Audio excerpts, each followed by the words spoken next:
Steve Jackson edits The Australian's Media Diary. Steve, we've both been in the position where a government organisation denies our story, but it's rare for that to happen before the story's published. What's going on with Four Corners? You're right, Claire. Usually the denials come to you alone, not to the whole public. It's come from ASIO, which we all know is the chief spying agency in Australia, and they think they've got an inkling about what's going to be in Four Corners on Monday night. Now, they are a spying agency. You'd think their mail could possibly be correct. This is what they do for their trade, and they reckon that what is coming is unfair and it's been served up by a disgruntled former insider. And they're so alarmed by it that they've actually gone to the unprecedented step. I can't, and I don't know if you'll remember, Claire, any time in history where ASIO has come out and categorically said, we're going to go on the record and say this isn't true. I can't recall that ever happening. They try to remain in the shadows, obviously. In fact, a few times I've rung ASIO because they do have a landline and someone picks up and just says, hello, which leads to an awkward conversation where it's like, oh, hang on, is this ASIO? And they say, how can I help you? Could they help you? No. In fact, they generally say no comment. So for them to make a preemptive denial is very interesting. Now, this is part of a welter of Bondi stories that television current affairs shows are doing. Of course, everyone's already been scooped on the big interview with the hero, haven't they?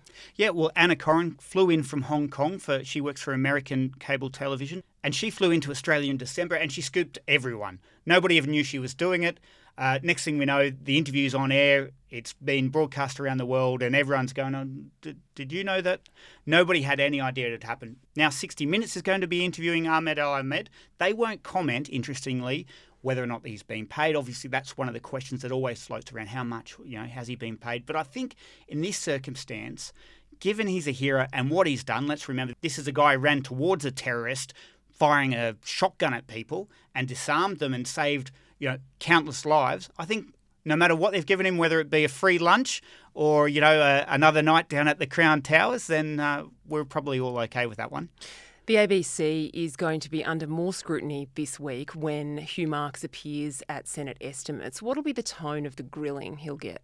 Well, it's going to be tough for Hugh Marks. He is now coming up to a year in that top job, and he's got a lot of news breaking just on the eve of his Senate estimates. And we know that Sarah Henderson, herself a former ABC journalist who won a Walkley for her coverage while she was with the public broadcaster, is a strong believer in holding the organisation to account. So she's going to be doing that again. I've spoken to her in the past week about what she'll be grilling Mr. Marks on. So one topic she'll definitely be asking about is a stoush she had with the host of 7:30 in the halls of Canberra last November. She says that Sarah Ferguson took umbrage with the senator critiquing her journalism, particularly a show she'd done for Four Corners. On top of that, we can expect Four Corners to be getting a few mentions given the latest developments with ASIO. And I think we're also going to hear questions about Gavin Fang's insistence that no ABC journalist pulled out of the Adelaide Writers' Week because they supported the pro-Palestinian author Randa Abdel Fattah. Yeah, so that's a scoop you broke in Diary where two very senior ABC journalists, Laura Tingle and Louise Milligan, pulled out of Adelaide Writers' Week at the same time as 200 authors pulled out in support of director Louise Adler.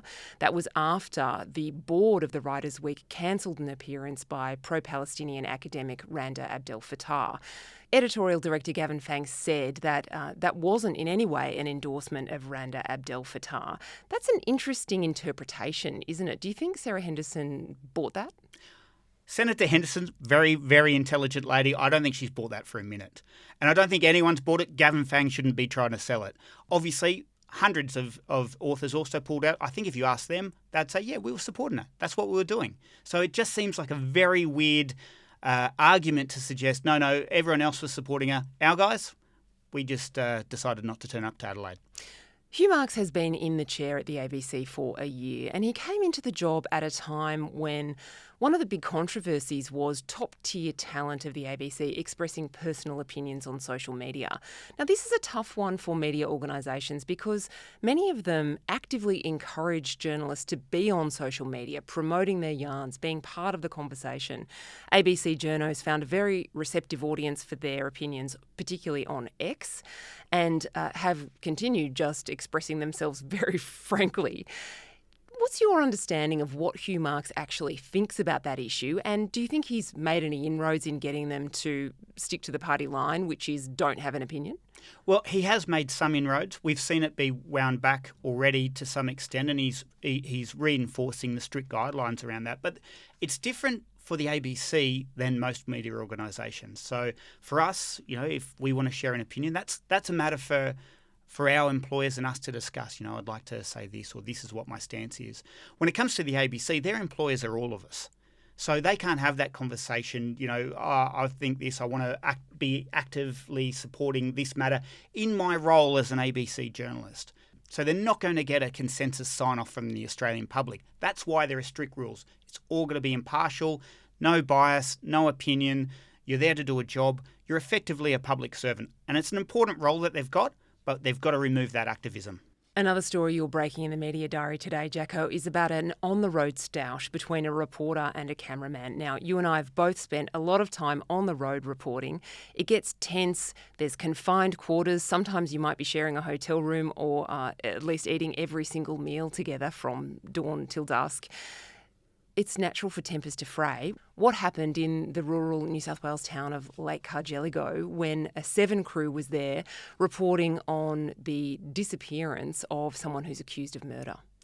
7 News reporter Inga Nielsen and cameraman Finn Hawkins, who are actually really good friends, or at least they were up until 2 weeks ago, have turned up in town to realise there's only one room for them because they've come with the rest of the Sydney media pack. Obviously, as you say, that's really close quarters. A lot of pressure on the story, chasing down the strong angles, chasing down the best angles each day, and tensions have grown and tempers have flared. And look, they've shared more than a room. They've ended up sharing some frank and very honest feedback with each other about what they think about certain things and their approach to covering the story. And unfortunately for them, it's been caught on hot mic and on camera. Not just their own, but everyone's, as they were setting up for a press conference. Now, you can imagine as this vision's being fed back, it's been sent around to all the networks and onto Diary's inbox. So everyone is seeing what that interaction is like, and it's ugly. Oh. Geez, at least you got a place here. Well, we were booked into the caravan park. Oh, yeah. We got here on Friday morning. It was all locked up with a number. There are a lot of expletives, but that said, it's probably not in the top 10 blow-ups I've had on the road with reporters while I was working in television. The issue at stake here is quite often there's a rule, what happens on the road stays on the road. That's not happened here. They've come back and it's ended up in the HR office. Now there's a whole heap of very serious allegations and accusations being flown around. HR's involved, lawyers have become involved, and all of a sudden what was an embarrassing hot mic moment has become what I fear is going to be a legal battle. It comes back again to social media, doesn't it? Apparently, the source of the dispute was that Finn Hawkins, the cameraman, shared a innocent happy snap on Instagram, noting that he and the reporter Inga Nielsen were going to have to share a hotel room. That prompted, of course, because it's social media, some disgusting comments from people who read a sexual allusion into that. You can sort of see how it got hot quite quickly, can't you? Yeah, and look, to be honest, they both posed up for that photo. They thought it was fun. They put it up together.